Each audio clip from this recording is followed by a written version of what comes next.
prazer estar convosco. Esta é mais uma apresentação, mais uma atualização profética aqui no nosso canal e teremos em seguida o nosso estudo sobre o livro de Apocalipse.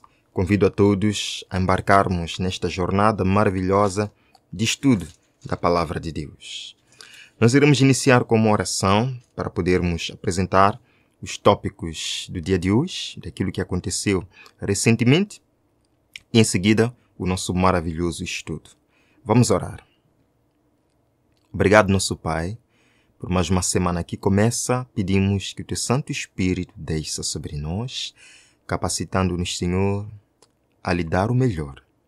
Nós somos falhos, pecadores, mas entregamos nosso coração aos Teus cuidados, Jesus. Transforme-o, conduza-o, molde-o, Senhor, para que sejamos novas criaturas. Em nome de Jesus. Amém.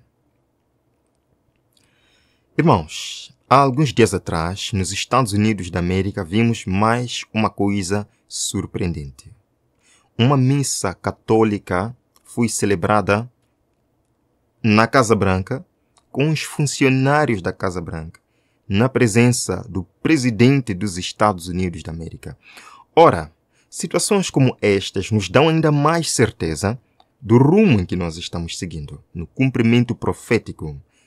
A Igreja e o Estado estão se unindo agora de forma mais concreta. E quando falo Igreja, não estou falando concretamente ou mais sobre o protestantismo, estou falando sobre o catolicismo na América, que está bem forte. Ora, vejam aqui, isto é de 5 de março de 2025. Casa Branca celebra missa de quarta-feira de cinzas para funcionários. Irmãos, eu paro para perguntar, uau, são quantos funcionários na Casa Branca? E nem todos são católicos. Sim, mas foram convidados. Foram chamados para esta missa católica. Isto aconteceu no escritório executivo do vice-presidente dos Estados Unidos da América, adjacente ao Salão Oval, onde Donald Trump já criou aí o escritório de fé, dirigida por Paula White, aquela senhora. Vejam aqui, uma missa católica foi celebrada para a equipe da Casa Branca hoje, em comemoração à quarta-feira de cinzas. O presidente Donald Trump e a primeira-dama também emitiram uma saudação para a quarta-feira de cinzas. Vamos lá ver um pequeno vídeo. A Casa Branca realizou uma missa sagrada de quarta-feira de cinzas para sua equipe em 5 de março. De acordo com a Agência Católica de Notícias, a missa foi celebrada na sala de tratado indiano, no edifício do escritório executivo, que fica ao lado da Casa Branca. O escritório da Casa Branca enviou um e-mail à equipe com antecedência para dar as boas-vindas àqueles que observam o dia sagrado que marca o início do jejum da Quaresma. E eu volto a perguntar, são quantos funcionários da Casa Branca, irmãos? São vários. E a minoria é católica. Mesmo assim, a maioria não católica teve que participar desta missa de quarta-feira de cinzas, que dá início à Quaresma. Todos tiveram que participar. O que nós estamos percebendo mais uma vez é que o governo americano tem uma forte influência religiosa, uma forte influência católica na América. Agora, queridos, não sou eu quem diz isto. Vejam só que o próprio Registro Nacional Católico reconhece isto. Eles escreveram esta matéria em 6 de março de 2025. Vejam aí. Registro Nacional Católico diz: a administração Trump mais católica do que você imagina. Não. Eu não estou inventando nada. Estamos lendo da própria matéria católica. Eles dizem, o que estou dizendo é que Donald Trump se cercou de um grande número de cristãos fortes, especialmente católicos fortes. Seu vice-presidente J.D. Vance pode muito bem ser o político católico mais articulado do mundo moderno. Interessante. Seu gabinete é mais de 1/3 católico. E mais importante, há católicos sérios que seguem o que a Igreja ensina e tentam sinceramente entender a fé e aplicá-la ao governo. O que eles disseram? 1/3 dos funcionários da Casa Branca atualmente são católicos que buscam aplicar a sua fé ao governo. E continua. Crucialmente, pelo que vi, a equipe do presidente está se esforçando seriamente para aplicar os preceitos da nossa fé às políticas que governam a América. Quem está escrevendo isto? Registro Católico Nacional, que é a equipe do presidente Trump está se esforçando para aplicar os preceitos da fé católica às políticas que governam a América. Eles dizem, na verdade, o cristianismo requer decisões difíceis e prudentes sobre como melhor promover o quê? O bem comum e proteger a pessoa humana. Então, a presença católica no governo, de acordo com o próprio Registro Católico Nacional, é para influenciar as leis públicas, é para influenciar as políticas públicas de forma a seguirem e promoverem o bem comum. A doutrina social católica. E neste contexto de bem comum, lembram que o Papa disse que a doutrina social católica é fundamental para enfrentar as questões mundiais. E neste contexto eles disseram que os cristãos, no respeito da liberdade religiosa e do bem comum de todos, devem procurar que os domingos e os dias sagrados da igreja sejam reconhecidos como feriados legais. Podemos ter a certeza que esta administração vai apurar o descanso dominical com toda a certeza. Com toda a certeza, porque é um dos pontos do bem comum. É um dos requisitos para o bem comum. Queridos irmãos, fato é que Roma não busca uma simples influência no governo. Como eu disse, uma transformação das políticas públicas, de forma a estarem mais próximas possíveis da visão católica. Ora, nós vimos aqui uma América movida pela fé. Uma empresa de comunicação católica, Catholic Vote, diz América movida pela fé. Isto é de 27 de fevereiro de 2025, onde eles disseram que o futuro da nossa nação depende de nós, católicos, que estão dispostos a permanecer firmes em nossa fé e pressionar por políticas que protejam os valores que prezamos. Irmãos, declarações como estas já deviam muito nos chamar a atenção. Estas são declarações sérias. Vamos continuar. Eles dizem, estamos em um momento crucial na história mundial, com uma oportunidade sem precedentes. É interessante que eles dizem sem precedentes, porque há pessoas que dizem, não, isso já aconteceu nos tempos atrás, com outros presidentes americanos e com outros papas. Mas eles estão dizendo que isto é sem precedentes. É oportunidade sem precedentes, irmãos, de trazer a grande tradição política católica à tona. Vejam, eles dizem que agora é a hora dos católicos se levantarem e fazerem com que nossas vozes sejam ouvidas. Devemos lutar por uma nação enraizada na justiça, moralidade e fé inabalável. Juntos podemos moldar o futuro da América. Esta é a nossa chance de moldar o futuro da América. Ainda temos dúvidas, irmãos. Ainda somos tão céticos em relação ao que está acontecendo agora na América. Ainda precisamos realmente ser céticos? Não. E como vimos, o escritório de fé da Casa Branca, bem como o lugar onde ocorreu esta missa para os funcionários da Casa Branca, é na verdade um lugar que está sendo usado pelo movimento cristão americano. Não só protestantes, católicos também, juntos, para tomar as instituições de governo. Isto não é teoria de conspiração. Escutem o vídeo deles mesmos dizendo isto. Vejam só. Reformation is different than simply a religious renaissance. It's the recapturing of institutions. Oh, this is what makes the left go crazy when I say these things. A reforma é diferente do simples renascimento religioso. É a recaptura das instituições. É isso que deixa a esquerda louca quando digo essas coisas. It's the recapturing of education, of media, of business, of government. É a recaptura da educação, da mídia, dos negócios, do governo. And it's recapturing them with the ideas of Western civilization, which is the ideas of Christian civilization. What we're doing. e é recapturá-los com as ideias da civilização ocidental, que são as ideias da civilização cristã. Isto não nos diz nada. Vejam, nacionalistas cristãos conspiram para tomar as instituições do governo federal. Esse homem foi quem falou no vídeo. Proclamou que assim que Trump assumisse o cargo, o governo e a igreja começariam a se mover juntos para construir a eclésia, para assumir controle da montanha do governo globalmente. Meus irmãos, recentemente o homem apareceu com Steve Bannon, onde os dois discutiram como a direita cristã pode usar o recém-restaurado escritório de fé da Casa Branca, dirigido pela pastora de direita Paula White, para tomar as instituições do governo federal. Aí vem coisa, irmãos. Aí vem coisa. Aí vem história nos Estados Unidos da América. Bem, vamos ao nosso estudo. Apocalipse, capítulo 2. Hoje vamos falar sobre a segunda igreja, a igreja de Esmirna. Amado Jesus, queremos agora abrir a sua palavra profética. Queremos compreender a tua vontade para a nossa vida. Prepara-nos, Senhor, para os eventos finais. Em nome de Jesus. Amém. Vamos então.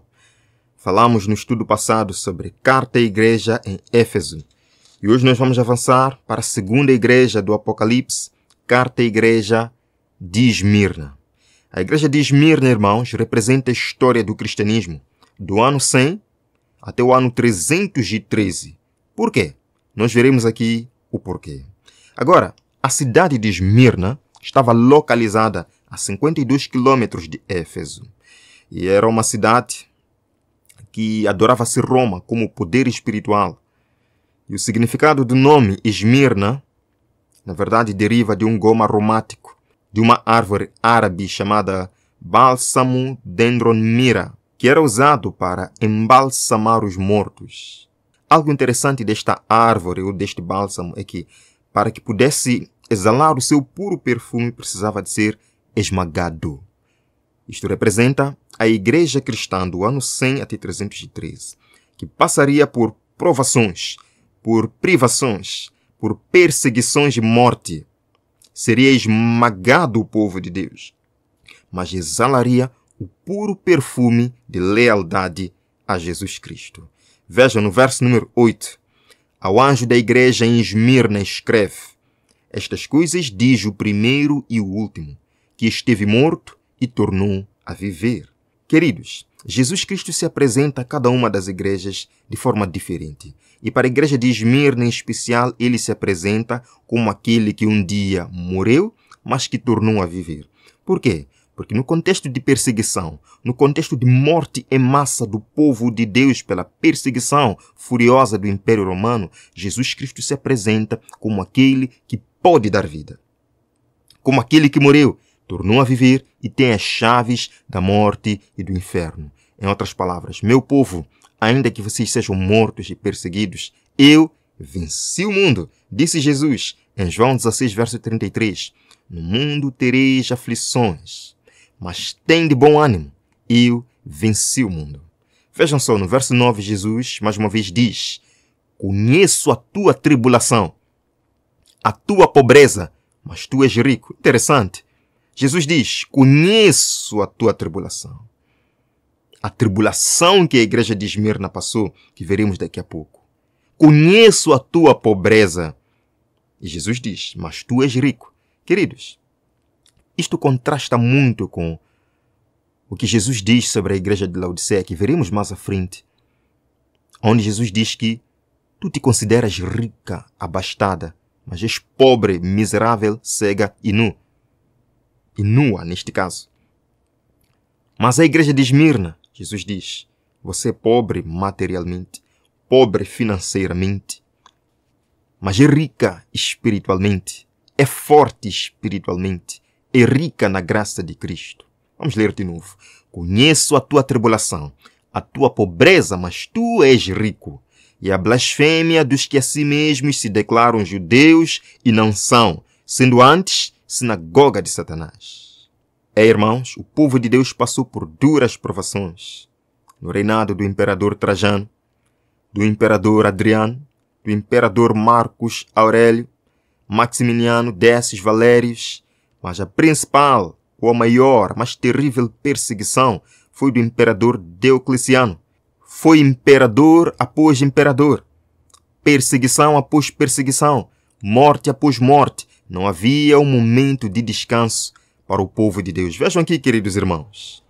Muitos foram lançados nas arenas para serem degolados pelos leões. Vendo sua criança sendo devorada por um leão e você ainda permanecer firme na fé. Por isso Jesus diz, tu és pobre, mas és rico.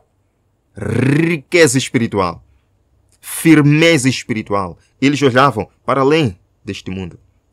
Eles não tinham bens acumulados neste mundo que os pudessem fazer voltar atrás. Eles olhavam para Jesus como autor e consumador de sua fé. Eles olhavam para a gloriosa recompensa celestial. Irmãos, nos circos romanos, muitos cristãos deram a vida por Jesus Cristo. Por isso Jesus se apresenta. Eu sou aquele que estive morto, mas estou vivo. Permaneça firme, porque eu venci o mundo. No verso 10 nós lemos, não temas as coisas que tens de sofrer. Eis que o diabo está para lançar em prisão alguns dentre vós, para ser dispostos à prova, e tereis tribulação de 10 dias. Se fiel até a morte, dar-te-ei a coroa da vida. Amém? Os 10 dias de tribulação referem-se mais concretamente à última fase da história da igreja de Esmirna, a perseguição do imperador Diocleciano. Do ano 303 até o ano 313, 10 dias proféticos, neste caso, 10 anos. Vejam só, é dito, durante o segundo e terceiro séculos, os imperadores romanos procuraram apagar a igreja mediante perseguição. Mas nós sabemos quem estava por detrás de tudo isto. De acordo com Apocalipse 12, o dragão perseguia a igreja, perseguia a mulher. Eles temiam o cristianismo porque este estava penetrando o pensamento popular. Consideravam-no como um rival. Certo número de perseguições, 10 ao todo, foram instigadas. Mas a de Diocleciano foi a pior. Esta durou 10 anos, de 303 a 313, do ano Domini. Neste caso, a nossa era, ou até a subida do imperador Constantino ao trono. Esta foi a perseguição feroz de 10 dias, conforme nos diz a profecia bíblica. No verso 11 nós lemos, quem tem ouvidos, ouça o que o Espírito diz às igrejas. O vencedor, queridos, nesta corrida espiritual, nesta batalha contra as hostes das trevas, Jesus precisa de vencedores. Não existe vencedor sem batalha.